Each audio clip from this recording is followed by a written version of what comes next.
ओम नमो भगवते वासुदेवाय नमः। नमस्कार दोस्तों भक्तों, हिंदू धर्म में एकादशी की तिथि बहुत महत्वपूर्ण मानी जाती है। साल के 12 महीने के प्रत्येक महीने में 2 बार एकादशी की तिथि पड़ती है। एक कृष्ण पक्ष की और दूसरी शुक्ल पक्ष की एकादशी की तिथि भगवान विष्णु को समर्पित होती है और धार्मिक मान्यताओं के अनुसार इस दिन श्री हरि विष्णु जी की उपासना के लिए व्रत रखा जाता है। इस दिन विधि विधान पूर्वक भगवान विष्णु जी की पूजा आराधना करने से कई गुना फल की प्राप्ति होती है। पौराणिक कथाओं के अनुसार आज का दिन एकादशी को बहुत शुभ फलदायी माना जाता है। अगर इस दिन विष्णु जी का अभिषेक कच्चे दूध से किया जाए तो व्यक्ति को पुण्य की प्राप्ति होती है और दूध का गाय का हो तो ज़्यादा अच्छा रहता है।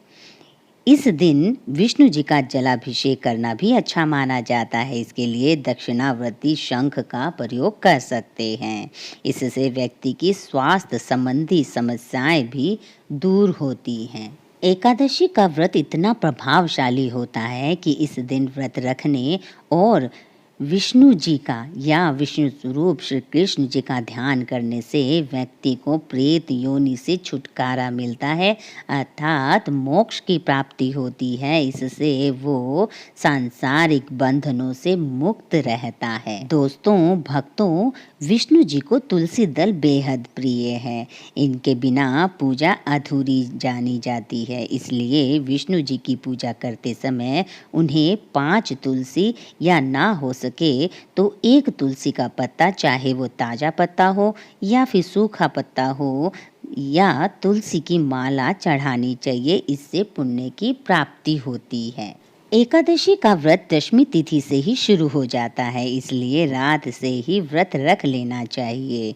अब अगली सुबह स्नान के बाद पीले कपड़े पहनकर या हो सके तो माँ लक्ष्मी को प्रिय लाल रंग का कपड़ा पहनकर विष्णु जी की और लक्ष्मी जी की आराधना करनी चाहिए। विष्णु जी को प्रसन्न करने के लिए एकादशी के दिन पीपल के पेड़ की भी पूजा की जानी चाहिए, क्योंकि विष्णु जी का वास पीपल के पेड़ में माना जाता है। इसलिए एकादशी के दिन पीपल के वृक्ष पर जल चढ़ाने से हमारे कष्टों से हमें छुटकारा मिलता है। विष्णु जी के अभिषेक करने के बाद विष्णु जी का अब तिलक किया जाता है। तिलक भी विशेष बनाया जाता है। हल्दी में गाय का घी डालकर हल्दी वाला चंदन विष्णु जी को लगाया जाता है। इससे विष्णु जी की हम पर विशेष कृपा बनी रहती है।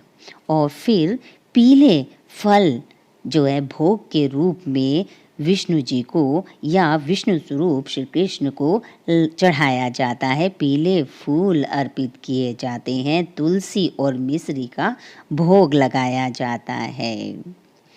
इसके बाद ये सभी वस्तुएं या तो गरीबों में बांट देनी चाहिए या ज़रूरतमंदों को दान कर देनी चाहिए। ऐसा करने से भगवान विष्णु जी की कृपा हम पर बनी रहती है।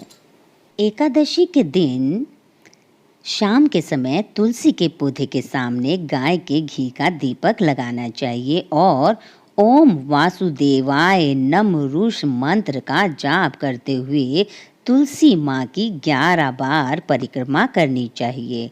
मान्यता है इस उपाय को करने से घर में सुख शांति बनी रहती है और किसी भी प्रकार का कोई संकट नहीं आता है। विष्णु जी को किसी भी मिठाई का भोग लगाते समय उसमें तुलसी के पत्ते ज़रूर डालना चाहिए। इससे भगवान विष्णु जल्दी ही प्रसन्न होते हैं। और शाम के समय पीपल के पेड़ के नीचे दीपक लगाना चाहिए। शास्त्रों में बताया गया है कि पीपल में भी भगवान विष्णु का ही वास होता है। इसलिए कहा जाता है कि इस उपाय को करना चाहिए। इससे कर्जों से हमें मुक्ति मिलती है। जिन लोगों की कोई मनोकामना है वो विष्णु जी को केसर का तिलक लगा सकते हैं। ऐसा करने से हमारा भाग्य मजबूत होता है। इससे हमारी सारी इच्छाएं पूरी होती हैं।